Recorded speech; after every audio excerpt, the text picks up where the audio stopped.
আমাদের মেয়েরা বড় হয়ে কি হতে চায়? মা, তুমি বড় হয়ে কি হতে চাও? আমি পুলিশ। বাবা বাসায় তাড়াতাড়ি না ফিরলে বাবাকে আমি ধরে নিয়ে আসবো। আমি তো ইঞ্জিনিয়ার হব। আমি তো বড় হয়ে ডক্টর হতে চাই। আম্মু হাত পুড়ে দিলে জানে আমি ফুদিয়ে ঠিক করতে পারি। আমি ফুটবলার হব। এরপরে আমি সবার জন্য সত্যি কথা বলবো, সাংবাদিক হব। আমি টিচার হব, মিমি মিসের মতো। আমি পাইলট হব, প্লেন চালাবো।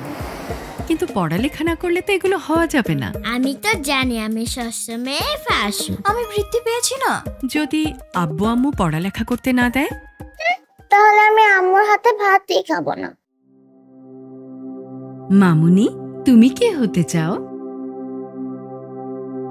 আমি তো কিছুই হতে পারবো না, কারণ আমি একটু বড় হলে আমাকে বিয়ে দিয়ে দিবে।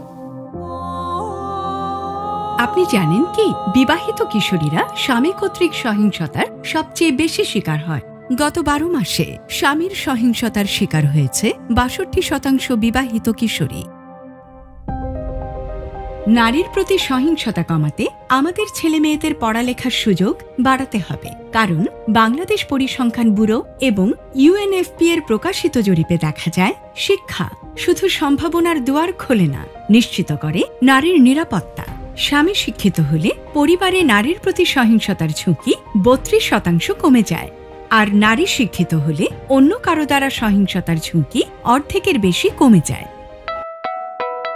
তাই আসুন আমাদের সন্তানদের শিক্ষা নিশ্চিত করি। শিক্ষাই হতে পারে সকলের জন্য সুরক্ষা।